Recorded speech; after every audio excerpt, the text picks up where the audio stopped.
안녕하세요.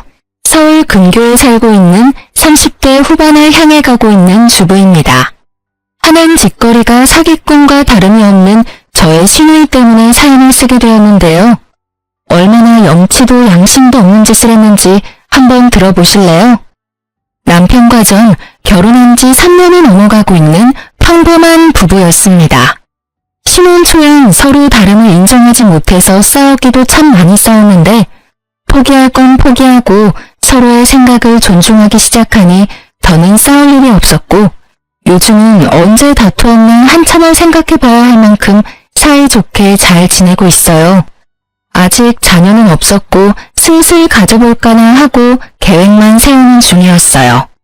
그러던 와중 암 투병을 하시던 아버님이 결국 유명을 달리하셨고 혼자가 되신 어머님이 정신적으로 좀 이상해지기 시작했어요. 아들, 나 오늘따라 네 아빠가 생각나서 그러는데 집에 와서 자고 가면 안 되겠니?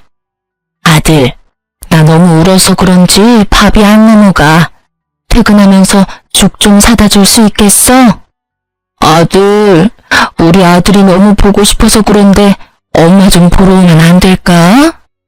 아들을 봐야 하는 이유는 많았고 그것은 곧 집착이 되어버리더군요.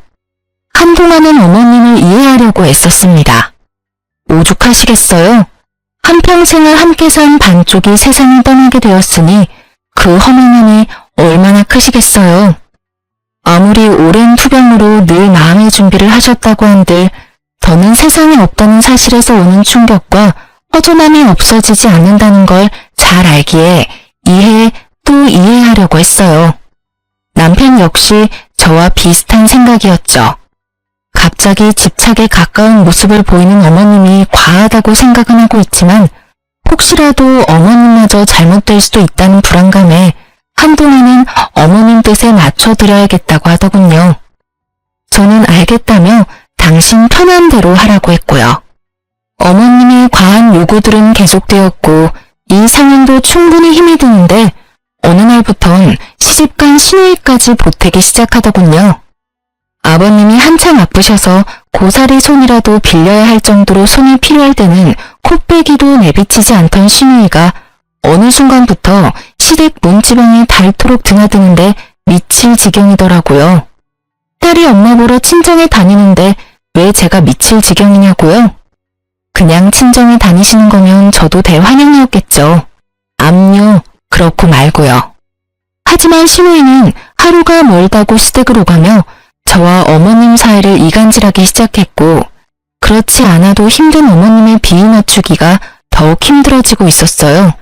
간섭과 핀잔이 날이 가면 갈수록 심해진다 싶더니 어느 날은 임신 문제에도 입을 떼시더라고요. 그날도 어머님이 불러서 시댁으로 간 날이었는데 거실 중앙에 어머님과 시누이가 앉아있더라고요. 어머님 옆에 찰싹 붙어 앉아있는 꼴을 보아하니 또 무슨 꼬투리를 잡아 어머님 입을 열게 하나 싶었어요. 어머님, 저 왔어요.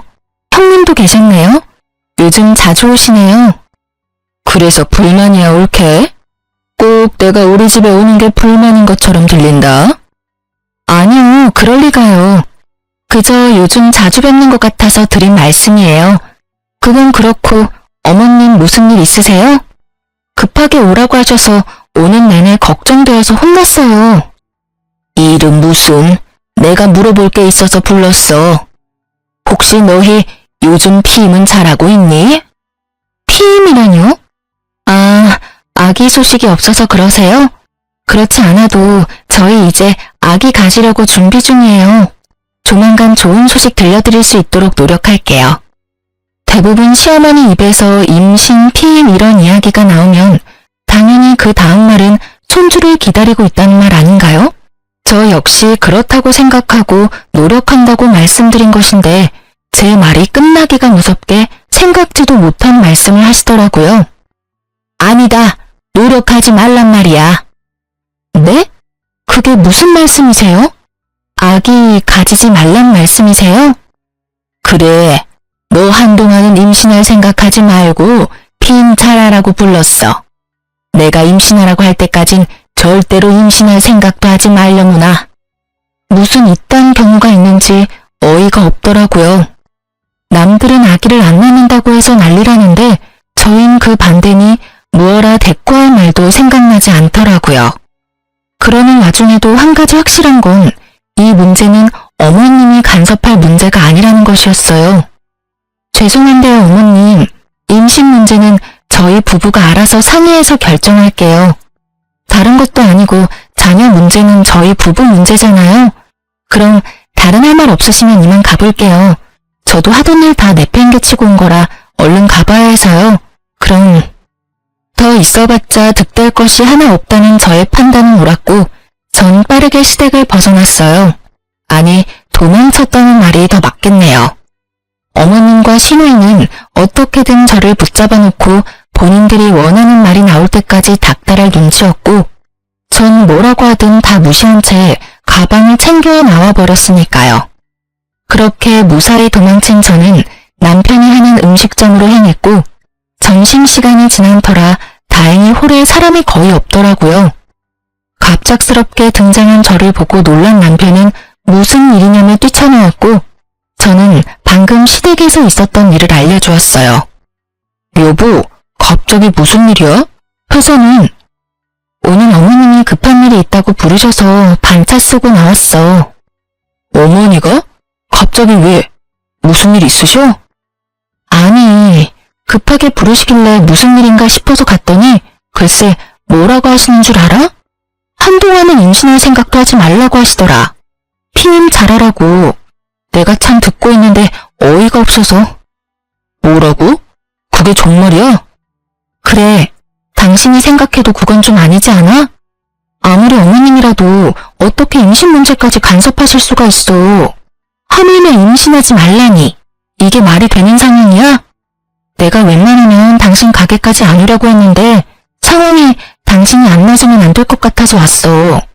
글쎄 내가 그건 우리가 알아서 한다고 딱 자르고 나오려는데 원하시는 대답 들을 때까지 붙잡아두려고 그러시는지 형님이랑 어머님이랑 합심해서 잡고 안 놔주시더라니까. 그래서 겨우 뿌리치고 도망치다시피 해서 나왔어. 누나까지 있었단 말이야? 그래서 당신은 다친 데는 없어? 다친 데는 없어. 그나마 다행이네. 아니, 그나저나 도대체 왜 그러는 거야? 안 되겠다. 당장 가자. 이런 문제일수록 미루면 안 돼. 누나도 한자리에 있을 때 단판을 지어야지. 저보다도 더 화가 난 남편은 저를 데리고 다시 시댁으로 향했고 시댁에 들어서니 시누이와 어머님이 하하호호 이야기를 나누고 계시더라고요. 이내 화가 잔뜩 난 남편과 저를 발견하시곤 표정을 싹 바꾸시긴 했지만요. 그새 가서 일렀어 옳게? 빠르기도 하지. 넌 엄마한테 그게 무슨 표정이야? 얼른 표정 관리하지 못해? 누나는 일단 빠지지 그래. 조용하고 기다리고 있으면 누나 차례 될 테니까 할 말 있으면 그때 해. 단호한 남편의 말에 시누이는 약간 겁을 먹은 듯 입을 다물었고 그런 모습을 지켜보던 어머님이 나서시더군요. 왜? 이 엄마한테 따지기라도 하려고? 아니, 그저 의견을 말하러 왔어. 이 사람한테 이야기는 대충 들었는데 임신하지 말라고 했다며? 그게 시어머니가 한 말이야? 그리고 그런 문제까지 왜 엄마가 이래라 저래라 해. 그건 엄연히 부부 문제고 우리가 알아서 할 문제야. 앞으로 부부 문제 가지고 이 사람 불러서 이래라 저래라 하지 마. 이것 봐라. 집안에 여자가 잘못 들어오니 내가 별꼴을 다 본다니까. 부부 문제? 너희끼리 알아서 할 문제야. 그게 왜 부부 문제야? 새로운 가족이 탄생하는 건데 우리 모두의 문제지. 넌 꼭 이런 사소한 것까지 네 남편한테 일러 바쳐야 했어? 그냥 내 하고 시키는 대로 했으면 얼마나 좋아. 내가 다 생각이 있어서 그런 건데 꼭 이렇게 집안에 분란을 만들어야지 속이 편하니? 저 물건 하나 때문에 위계 질서가 다 무너지는구나. 집안 꼴 잘 돌아간다. 잘 돌아가. 본인이 과했다는 생각 따위는 전혀 할 생각도 없으신 어머님은 급기야 저와 남편에게 곡소리를 하시며 따지기 시작하셨고 옆에서 차례를 기다리던 시누이 역시 지금이다 싶었는지 되지도 않는 이유로 저한테 트집을 잡더라고요. 엄마, 너무 속상해하지 마. 내가 있잖아. 이렇게 좋게 넘어갈 수 있는 상황을 이렇게까지 만들어 놓으니까 속 편해? 엄마 말대로 그냥 네 하고 넘어갔으면 되는 문제를 굳이 이렇게 키워서 부모와 자식 간에 싸움 붙여놓으니까 만족스럽냐고.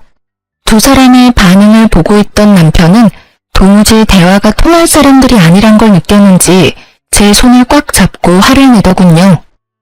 말도 안 되는 소리들 좀 하지 마. 그게 왜 이 사람 탓이야? 애초에 이 사람 불러서 그런 말 한 사람들이 제정신이 아닌 거지. 괜히 엄한 사람 죄인으로 몰지 말고 본인들 반성부터 좀 해. 그리고 누나도 며느리면서 어떻게 그따위로 말을 할 수가 있어? 아무리 생각해도 이해가 안 된다 정말. 어쨌든 우린 갈 테니까 앞으로 이런 일로 나나 이 사람이나 집으로 부르지 마. 알겠어? 언성을 높이며 한바탕 쏟아낸 남편은 저를 데리고 그대로 밖으로 나가버렸어요. 그래도 화가 풀리지 않는 것인지 저를 보며 이렇게 말하더군요. 자기야, 앞으로 우리 최소한의 도리는 하면서 살자. 아버지 돌아가시고 혼자 된 엄마가 걱정되어서 과한 요구도 다 들어줬더니 엄마가 그래도 된다고 생각하는 것 같아. 그러니까 앞으로는 당신도 잘하려고 애쓸 필요 없어. 그렇지 않아도 집안일 하랴 회사일 하랴 힘들 텐데 괜한 스트레스 더하지 말란 말이야. 알겠지? 알겠어. 알겠으니까 그만 화 좀 풀어. 말은 이렇게 했지만 저는 몰라도 남편이 자식으로서 최소한의 도리만 한다는 것은 쉬운 일이 아니더군요. 남편은 예전보단 현저히 줄긴 했지만 아예 발길을 끊지는 못하고 가끔 찾아뵙는 듯 했어요. 충분히 이해할 수 있는 남편의 행동이기에 전 별다른 말을 하지 않았죠.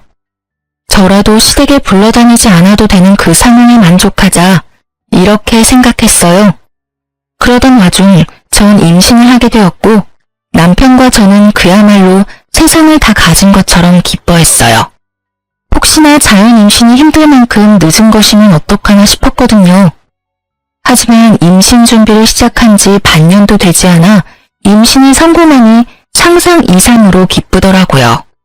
하지만 그렇게 기쁜 마음도 잠시 시댁에 알려야 하나 말아야 하나 고민이 되더라고요. 어머님이 그간 보이셨던 모습을 보면 조금이라도 늦게 말씀드려야 한다 싶다가도 그래도 집안의 경사와도 같은 기쁜 일인데 하루라도 빨리 알려드려야 하는 것이 맞다 싶었으니까요. 제가 이런 생각들로 고민을 하고 있자 남편이 이렇게 말하더군요.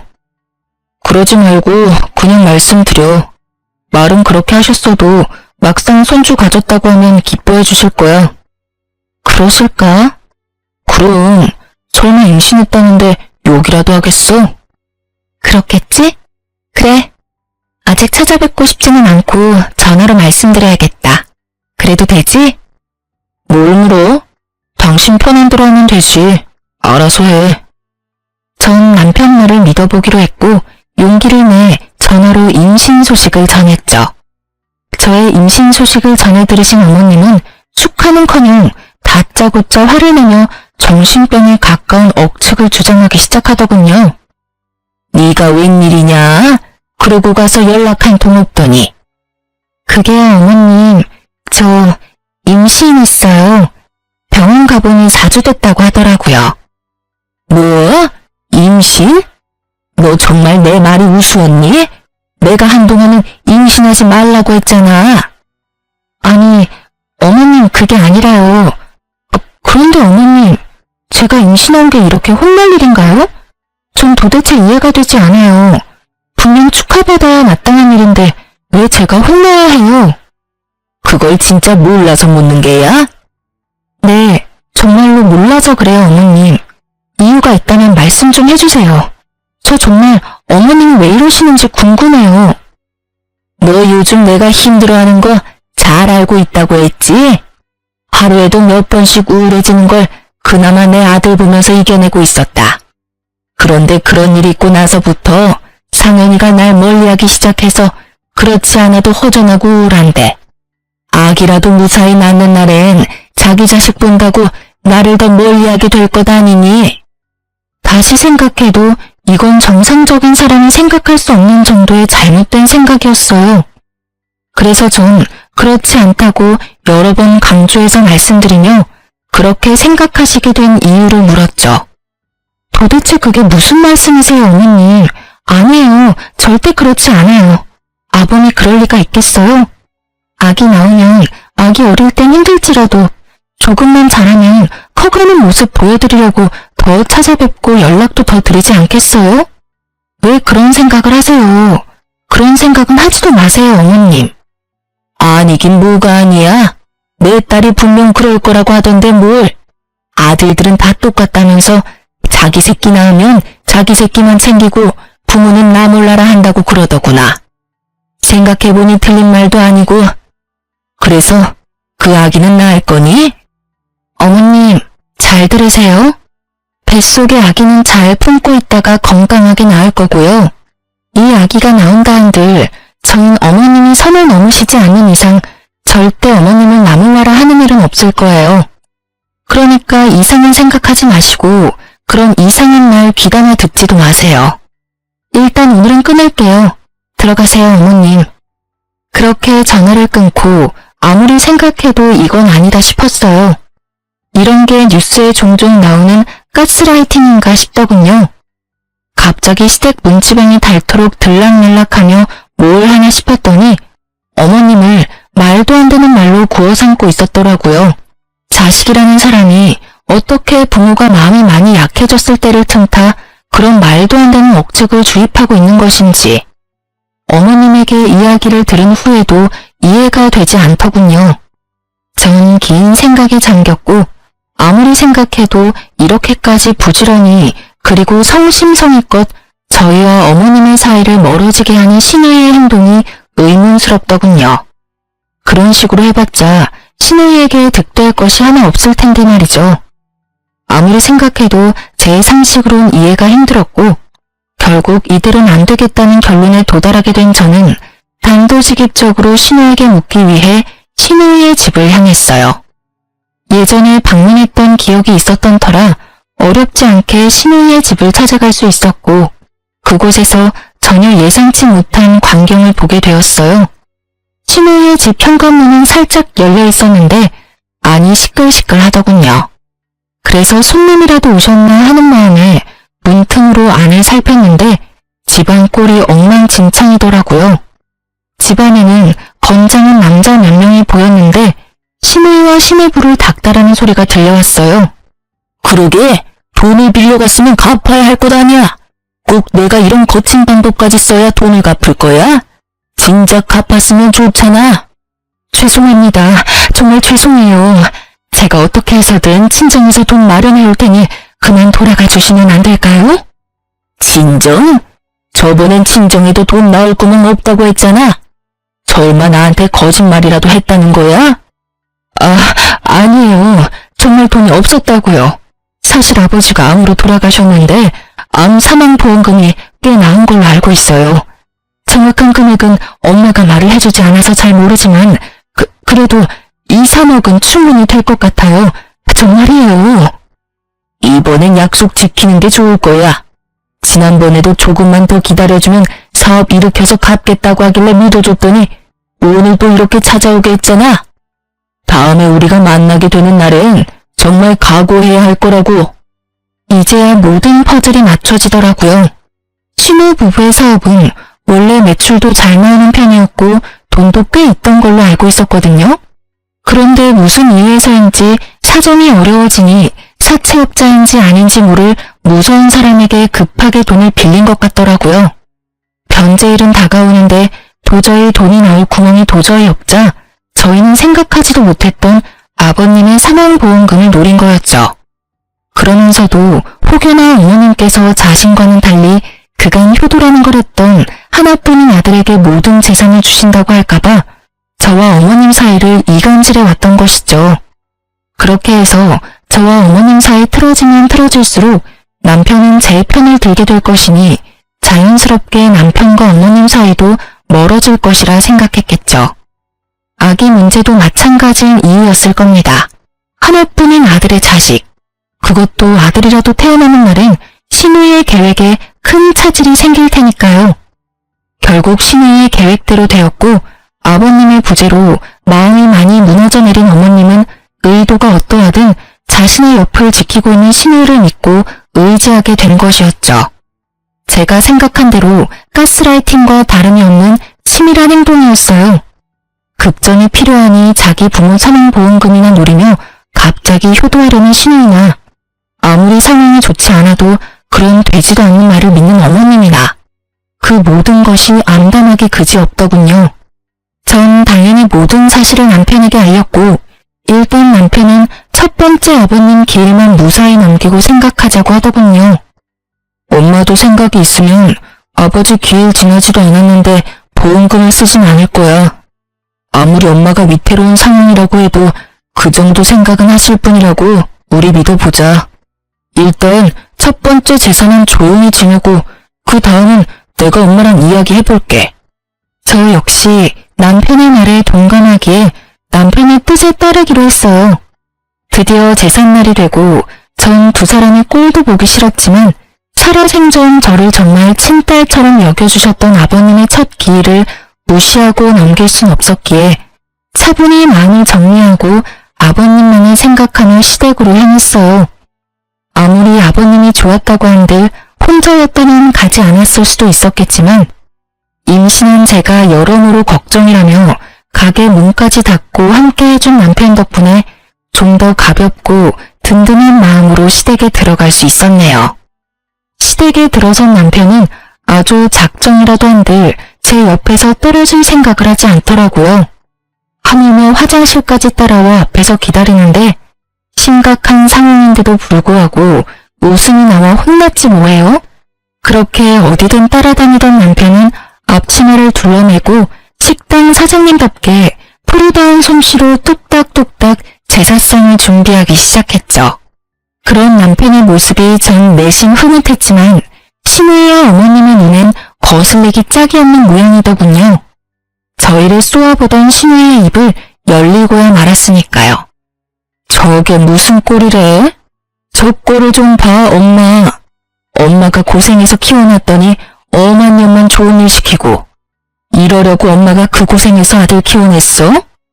그러지 말고 엄마 얼른 상현이 좀 끌어내. 나 저 꼴 보고 있기 힘들어.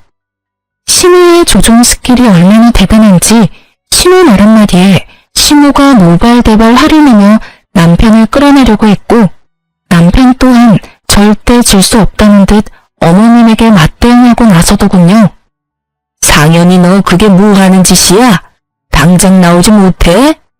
그렇지 않아도 가게에서 지겹게 주방일하는 녀석이 보아하니 어느 정도 한 것 같은데 인제 그만 집사람한테 맡기고 얼른 나와. 이왕 어느 정도 한 김에 마주하고 나갈 테니까 도와줄 거 아니면 아무 말도 하지 마. 뭐야, 그래도 이 녀석이 엄마 뒷목 잡고 넘어가는 꼴 보고 싶은 게야? 이런 걸로 뒷목 잡고 넘어갈 사람 아니란 거 잘 알고 엄마가 무슨 말을 하든지 이 사람 혼자 이러는 꼴은 절대 못 보니까 전 보기 싫으면 방으로 들어가. 괜히 보면서 서로 불편하지 말자고. 신혼 때 죽자고 쌓은 보람을 여기서 느끼게 됐다면 여러분 웃으실 건가요?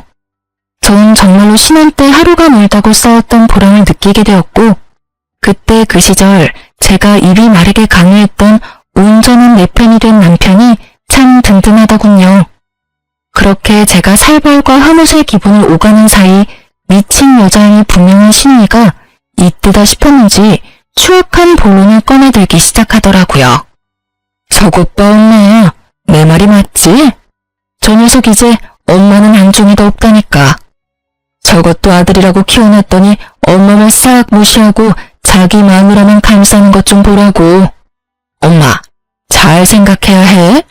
하나뿐인 아들이라고 엄마가 재산 나눠주는 순간 엄마하고 딱 인연 끊어버리곤 자기들끼리 호의호식할 게 분명하다고. 모르긴 몰라도 엄마 죽고 나면 제삿밥도 못 얻어먹을걸? 엄마도 그렇게 생각하지 않아? 욕을 할 거라면 작게라도 하지. 얼마나 크게도 외치는지. 혹시 신우이 혼자 확성기라도 쓰고 있는 것이 아닌가 하는 생각이 들더군요. 이제 밑밥도 잘 깔아둔 신우이는 급하긴 한지 다른 말도 아닌 아버님 첫 번째 기일날 준비한 말을 꺼내더군요. 그러니까 엄마, 은행에 고이 모셔둔 돈 나한테 투자 좀 해줘. 내가 은행 이자보다 곱절은 더 쳐서 갚을게. 정말이야. 내가 돈이 어디 있어? 에이, 아빠 보험금 나온 거 다 알고 있거든? 그거 은행에 모셔두면 뭐해? 남 좋은 일만 시키는 거지. 남 좋은 일 시킬 바엔 하나뿐인 딸이랑 사위한테 투자하는 게 더 옳은 일 아니야? 염치도 양심도 없는 신우이의 말이 떨어지자마자 남편이 하던 일을 다 내팽개치고 거실로 나가더라고요. 뒷모습에서도 분노가 느껴져 혹시나 하는 마음에 저 역시 남편의 뒤를 따랐죠. 두 사람 앞에선 남편은 신우이에게 소리를 지르기 시작하더군요. 누나가 제정신이야? 어디서 감히 아버지 사망보험금을 달라는 말을 해. 그것도 다른 말도 아닌 아버지 기일날에. 요즘 누나가 엄마하고 우리 사이에서 이간질한 이유가 이거였어? 내가 정말 어떻게 해서든 이해해보려고 했어. 오죽 힘들면 저럴까 하면서 말이야. 그런데 아무리 힘들어도 이건 아니지. 그 돈이 어떤 돈인데? 그 돈 아버지 목숨값이야 누나.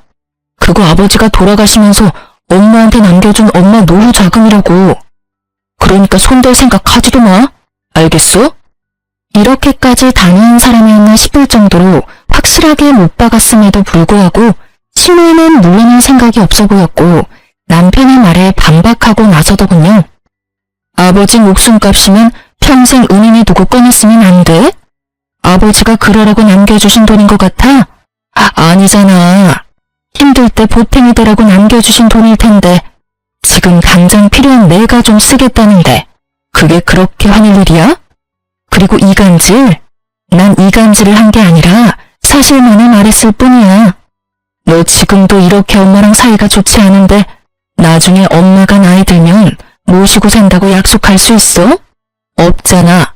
그럴 생각도 없잖아. 내 말이 틀려? 그러니까 그때를 대비해서 엄마가 미리 투자해주면 얼마나 좋아. 내가 지금부터 잘 벌어놔야지 부족함 없이 엄마를 잘 모실 거 아니야. 투자? 말은 참 잘한다 잘해. 아버지 돌아가시기 전엔 출가 외인이라고 엄마 아버지 생신 한 번 챙긴 적 없으면서 이제 와서 누나가 엄마를 모신다고? 말이 되는 소리를 해야 속는 척이라도 해주지. 누나가 지금 왜 이러는지 내가 몰라서 이러는 줄 알아? 누나 지금 사업 힘들어서 급하게 사채 쓰는 바람에 사람들 막 찾아오고 난리 났다며. 누가 그래? 누가 그랬냐고. 이 사람이 누나랑 이야기 좀 하러 집에 찾아갔다가 다 봤다고 하더라. 집에 사람들 찾아와서 난동 부리고 난리였다고 하던데 아버지 사망보험금으로 빚 갚을 생각이었어? 두 사람이 친사고 두 사람이 해결해야지. 내 형이고 누나고 어쩜 그렇게 뻔뻔해? 엄마도 잘 들었지? 지금 누나 엄마한테 돈 빌려가도 절대 못 갚아. 그러니까 괜한 돈 낭비해서 자식하고 얼굴 붉히지 말고 절대 땡전 한 푼도 주지 마. 알겠어? 남편이 모든 사실을 밝히자 그때야 신우이의 얼굴색이 변하더군요. 그러면서도 있는 힘껏 발뺌을 하며 저에게 갖은 욕과 폭언을 내뱉으며 노발대발하기 시작하더라고요. 넌 2년 말을 믿는 거야? 우리 사업이 얼마나 잘 되고 있는데. 이 나쁜 년이 이제 나하고 가족 사이도 멀어지게 하려고 없는 말도 지어서 하네. 너 그딴 식으로 살면 네 뱃속의 아들이 벌받아. 알겠어? 이미 눈이 돌아버린 신우이는 뱃속에 조카까지 들먹이며 폭언을 하기 시작했고 이런 신우이의 상태를 알아챈 남편은 마지막으로 어머님께 다시 한번 신신당부를 하고선 준비한 제사 음식을 급히 챙겨 시댁에서 나와버렸어요. 상황이 이러해도 아버님의 제사는 꼭 챙기고 싶었기에 첫 번째 아버님의 제사는 그렇게 저희 집에서 지내게 되었죠. 그런 일이 있고 난 뒤 전화통이 불이 날 것이라는 저의 예상과는 달리 어머님과 신우이는 조용했고 조용하니 불안해지며 무섭기까지 하더군요. 지금의 침묵은 분명 좋지 않은 기류임이 분명했으니까요.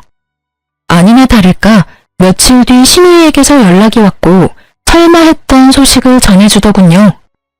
올케, 잘 지냈어? 뭐 그럭저럭 지내고 있어요. 웬일이세요? 다름이 아니라 나 엄마한테 투자받았다고 상현이한테 전해달라고. 직접 전화하시지 왜 굳이 저한테 그걸 전해달라고 하세요? 올케도 궁금할 것 같기도 하고 안부도 궁금해서. 내 조카는 잘 크고 있지? 아무튼 몸조리 잘하고. 상현이한테 자기가 그렇게 반대해도 난 결국 받아냈으니까 앞으로 나한테 찍소리 하지 말라고 좀 전해줘. 애가 예전엔 안 그랬는데 요즘 너무 버릇이 없어. 하여튼 끊을게. 결국 우려하던 일이 일어났더군요. 저흰 더는 두 사람 일에 관여하지 않기로 결심했고 신우이의 전화뿐 아니라 어머님의 연락도 받지 않았어요. 그 후론 저희의 예상대로 흘러가더군요. 돈이 필요할 땐 하루가 멀다고 어머님을 찾아 시댁으로 가던 신우이는 돈을 받아 챙기자마자 시댁에 찾아가기는커녕 연락조차 노골적으로 피하기 시작했고 그럴수록 어머님의 집착은 커졌겠죠.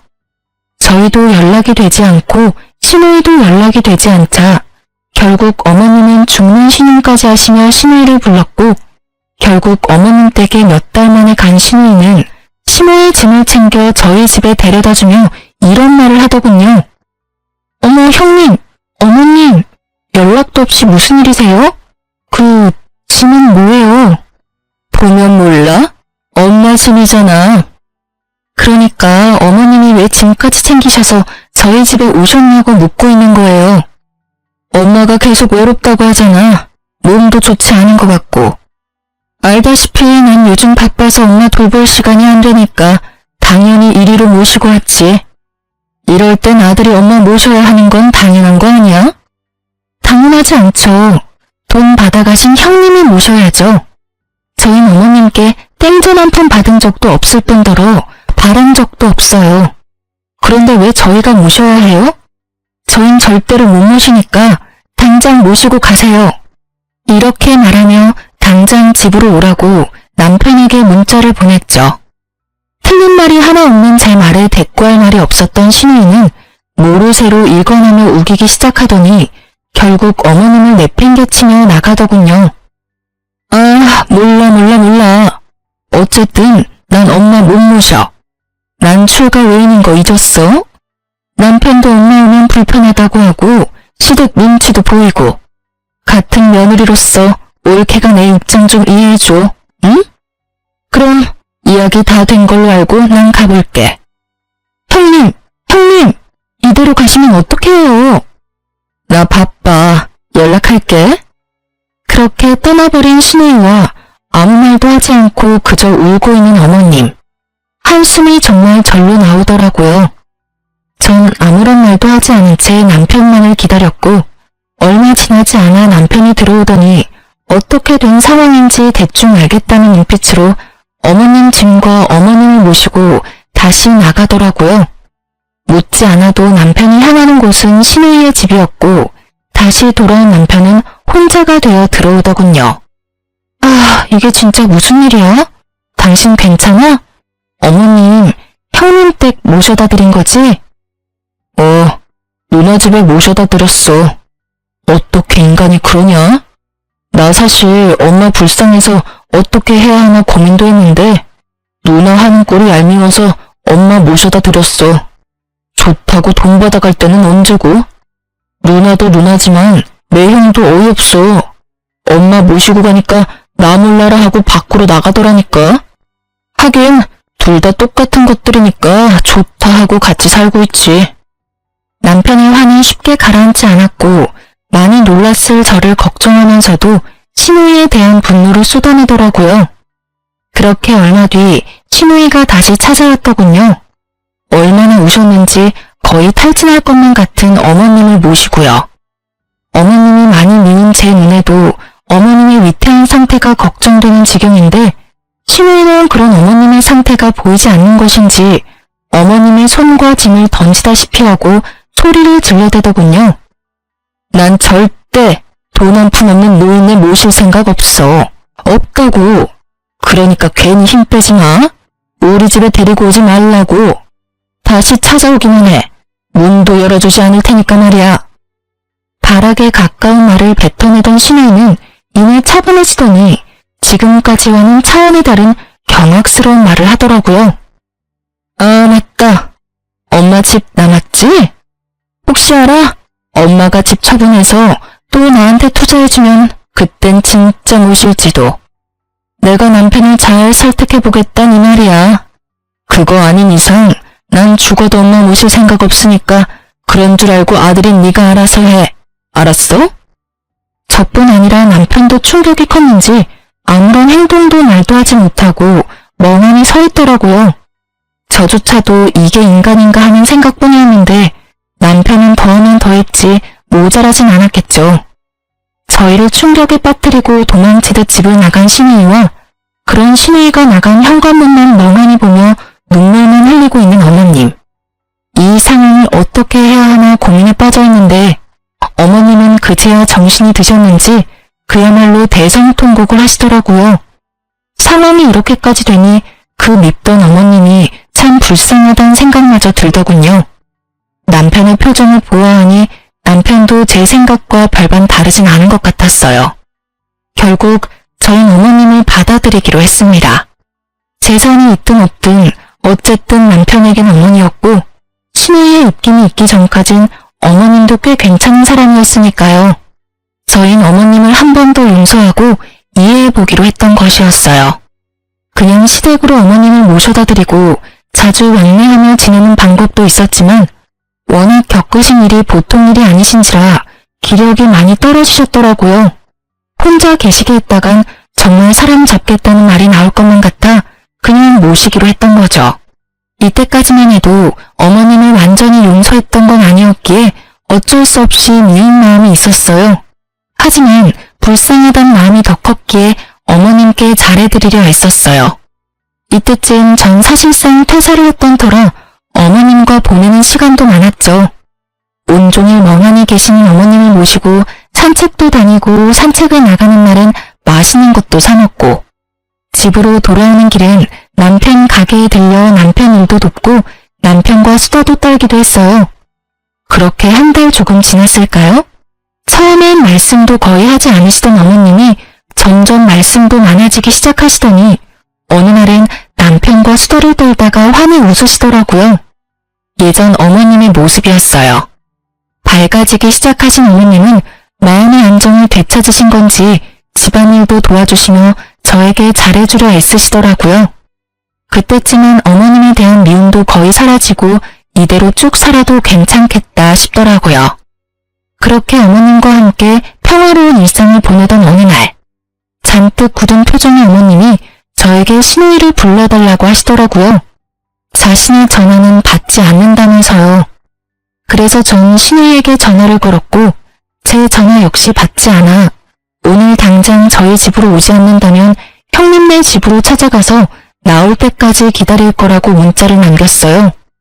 제 말이 통했는지 신우이는 얼마 지나지 않아 집으로 왔더라고요. 당당하다고 해야 할지 뻔뻔하다고 해야 할지 고개를 빳빳하게 쳐들고 들어오는데 제가 어머님을 대신해서 뺨 한 대 때려버리고 싶을 정도였어요. 하고 온 행색을 보니 빚도 잘 해결하고 사업도 어느 정도 되는 것 같더라고요. 하늘도 무심하단 생각이 들더군요. 저런 인간을 망하게 해야 할 텐데 하고요. 어쨌든 신우이는 어머님의 고갯짓에 따라 어머님의 앞에 앉았고 여전히 말하는 싸가지는 없더라고요. 바쁜 사람 왜 오라가라야? 할 말 있으면 문자로 하든가 하지. 아, 그래. 준비한 말이나 해봐. 신우이를 가만히 바라보던 어머님은 이내에 결심이라도 하신 듯 저와 남편조차도 몰랐던 차용증을 꺼내며 신우이에게 보여주더라고요. 신우이의 얼굴은 새파랗게 질려갔고 어머님은 그제야 소파에 등을 기대시며 말문을 열었습니다. 너 이거 기억하지? 내가 너한테 얼빠진 짓거리 할 때 작성했던 거란다. 네가 직접 적고 도장까지 적었으니 내용은 잘 알고 있을 테지만 내가 중요한 부분만 다시 읽어주마. 을은 갑이 도움을 필요로 할 시엔 무슨 일이 있어도 응해야 하고 만약 이를 어길 시엔 일시불로 모든 금액을 상환해야 하며 또한 갑이 정신적 피해를 보았을 경우 그 피해 보상도 해야 한다. 이렇게 쓰인 글 밑에 네 이름이랑 네 도장도 찍혀 있는데 다시 한번 확인해 보려는? 아니, 그게... 엄마, 그걸 지금까지 가지고 있었어? 그래요. 어머님은 신우이에게 홀려 돈을 빌려주던 와중에도 혹시나 하는 상황에 대비해 구체적인 조항까지 넣으며 차용증을 작성하셨더라고요. 그 당시 집에 사람들이 찾아와 난리를 피울 만큼 상황이 급했던 신우이는 설마 하는 마음으로 차용증을 흔쾌히 작성해 주었던 것이고요. 신우이가 어머님을 버릴 당시 어머님의 정신적 상태가 온전한 상태와는 거리가 멀었고 그렇기에 차용증 따위는 잊었을 거라 생각했던 신우이의 안일함이 불러온 결과였죠. 말까지 더듬어가며 아무 말이나 짓거리는 신우이와는 달리 어머님은 무섭도록 침착하게 말을 이어나가셨어요. 그럼 이게 내 노후 자금인데 잘 가지고 있었지. 딸아, 네 엄마가 아무리 정신이 나갔어도 할 건 다 했단다. 이거 이래봬도 작성한 날 공증까지 마친 차용증이고 며칠 전에 변호사도 만나서 상담해보니 차용증대로 실행 가능하다는 말도 들었지 뭐니. 그래서 하는 말인데 너 다시 돈 내놔야겠어. 그래도 네가 내 자식인데 일시불로 내놓으란 말은 하지 않으마. 그럴 필요까진 없고 다달이 갚아. 물론 이자까지 쳐서 갚아야 하는 건 알고 있지? 엄마, 내가 그럴 돈이 어디 있어. 나 요즘도 사실 힘들어. 힘들기는 네가 하고 온 꼴을 보니 이제 살만해 보이는구먼. 끝까지 거짓말할 거야? 정말이야 엄마. 내가 그런 걸로 거짓말을 하겠어? 다 모르겠고 네가 만약 돈을 갚지 않으면 난 널 깜빵에 보내는 한이 있더라도 고소할 테니 무조건 다 갚으렴. 엄마, 정말 너무하는 거 아니야? 어떻게 하나뿐인 딸을 고소한다는 말을 해? 그러는 넌 엄마가 2명이라서 엄마를 버렸니? 그렇게 울고불고 매달렸건만 그리 무질게도 엄마를 버렸어? 어머님은 결국 신우이에게 호통을 치셨고 신우이는 눈물을 흘리며 매달리기 시작하더군요. 엄마, 그땐 나도 사정이 있었잖아. 엄마가 그 정도도 이해 못해? 나 엄마 딸이잖아. 엄마 딸한테 꼭 이렇게까지 해야 해. 나한테 기회를 한 번만 더 줘. 내가 돈 생기는 대로 갚을게.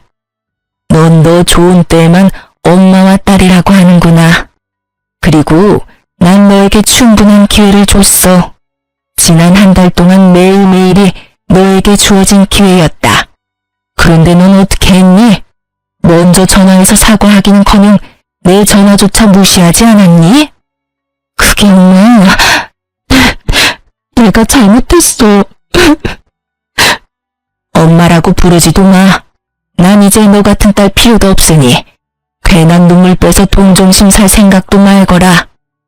엄마, 내가 정말 잘못했다니까? 이제 와서 네가 잘못했다고 하면 내 마음이 풀릴 줄 알아? 애초에 먼저 버린 건 너였어. 그러게 이거사, 진작 좀 사람답게 살지 그랬어. 진작 일이 힘들다고 돈 달라고 했으면 내가 모른 척 했겠니? 그래도 하나뿐인 내 딸인데. 이제 와서 이런 말이 무슨 소용이겠냐마는 내가 너한테 준 그 돈 원래 너한테 줄 돈이었다. 원래 네 몫이었어. 그래? 그러면 엄마 그냥 줬다고 생각하고 그 차용증 찢어줘. 그러면 되잖아. 어차피 줄 돈이었다며. 그건 그때 이야기고 지금은 상황이 아주 다르지. 너 같으면 다물만 쏙 빼먹고 부모 버리는 딸년한테 재산을 주고 싶겠어? 난 절대로 그렇게 할 생각 없으니 무조건 다 갚아. 알겠어? 신우이에게 할 말을 마치신 어머님은 어디서 그런 힘이 나셨는지 신우이를 질질 끌어다 집 밖으로 내쫓아 버리시더라고요. 밖에서 신우이의 우는 소리가 들려왔지만 절대 문을 열어주지도 열어보지도 않았어요. 저는 괜히 어머님의 눈치를 살폈고 그런 제 시선을 알아채신 어머님이 제 손을 잡으시더라고요. 아가, 내가 참 미쳤었어. 저런 것도 딸이라고. 날 위해서 하는 말이라고 믿어서는 무작정 너를 미워했었단다. 지금 와서 생각해보면 정말 미쳤었단 말밖엔 떠오르지 않는구나. 내가 그동안 네가 나한테 하는 행동들 보면서 반성을 많이 했어. 너도 내가 많이 미웠을 텐데 어떻게 나한테 그렇게 잘 대해줄 수가 있는지 내가 반성도 많이 하고 많이 배웠다. 그리고 고마워. 날 받아들이는 게 쉽지 않은 결정이었을 텐데 내가 네 덕에 아직 저승길 안 가고 이리 살아있다. 내가 앞으로 살면서 이 빚은 다 갚으마. 네 덕에 산 목숨 앞으로 너에게 갚으며 살도록 하마. 아니에요, 어머님. 그동안 버릇없이 굴어서 죄송해요. 이야기하시는 내내 울먹이시던 어머니는 결국 울음을 터뜨리셨고 저 역시 그런 어머님에게 사과를 전하며 울어버렸어요. 그렇게 저흰 눈물의 화해를 했고 이날을 기점으로 사이가 엄청나게 돈독해졌어요. 하루가 다르게 행복을 향해 달려가는 저희와는 달리 신우이는 나락으로 가고 있더라고요. 신우이가 직접 전해온 소식에 의하면 돈을 갚아야 한다는 사실을 안 신혜부는 신우이를 모질게 내쫓았다고 하더군요. 그러면서 하는 말이 곧 이혼까지 하게 되면 정말 오갈 데가 없다며 위자료 조금 받을 것 같은데 그 위자료를 줄 테니 자기를 좀 받아주면 안 되겠냐고 하더라고요. 그래서 전 딱 잘라 그 돈으로 살 집부터 구하고 남은 돈은 어머님 돈이나 갚으라고 말하곤 끊어버렸네요. 그 뒤로도 저희에게 돌아가며 연락이 왔지만 저흰 신우이와 인연을 끊는 것으로 합의를 본 후라 아무도 신우이의 연락을 받지 않았습니다. 상황이 이렇게 되자 정말 돈을 갚지 않으면 깜빵을 갈 수도 있겠다는 생각을 하게 된 신우이는 알바를 하며 적은 돈이지만 차근차근 갚아나가고 있다고 하더라고요. 전 무사히 아들을 출산했고 그 아기는 어느새 2살이 되었어요. 시간 정말 금방 가더라고요. 제가 출산을 앞둔 무렵 어머님은 제가 불편할까봐 집으로 돌아가신다고 하셨지만 저와 남편은 아무래도 걱정이 돼 계속 모시고 살았어요. 그렇게 저희가 모시고 산 지 1년이 되던 해에 어머님은 집을 처분하신 돈보다 더 큰 돈을 저희에게 주시더라고요. 알고 보니 신우이에게 준 돈은 보험금 중 일부였고 나머지 돈은 저희가 정말 필요할 때 주려고 따로 관리하고 계셨다고 하시더라고요. 저희는 한사코 필요 없다고 이 돈으로 남은 노후 돈이나 펑펑 쓰시라고 했지만 어머님은 손주한테 남은 돈을 펑펑 쓰시겠다며 일단 집부터 옮기자고 하시더라고요. 사실 당시에 저희가 살던 집은 외곽 지역의 20년 넘은 낡은 아파트였거든요. 저희는 기쁜 마음으로 어머님의 돈을 받아 평수도 넓고 지은 지 얼마 되지 않은 신축 아파트로 이사를 하게 됐어요. 처음 어머님을 울며 겨자 먹기로 모시기 시작했을 때 어머님과의 충돌이 걱정되기는 했어요. 하지만 지금은 그 걱정이 무색할 만큼 어머님이 많이 도와주고 계세요. 출산 후 힘든 것이 한두 가지가 아니었는데 옆에서 친정엄마보다도 절 더 살뜰히 챙겨주셨고 제가 산후 우울증이라도 올까 말동무도 잘해주시고요. 그 덕에 전 그 모든 순간을 남기고 이렇게 사연까지 쓰고 있네요. 요즘엔 어머님이 친정엄마처럼 느껴질 때도 있으니 정말 가족이 된 거겠죠? 이렇게 저의 사연이 끝났어요. 저는 이만 아기 밥을 챙기러 가봐야 할 것 같아요. 사실 아까부터 아기가 배가 고픈지 간식을 달라고 칭얼거리네요. 어쨌든 저의 긴 사연 들어주셔서 감사합니다. 좋은 하루 되세요.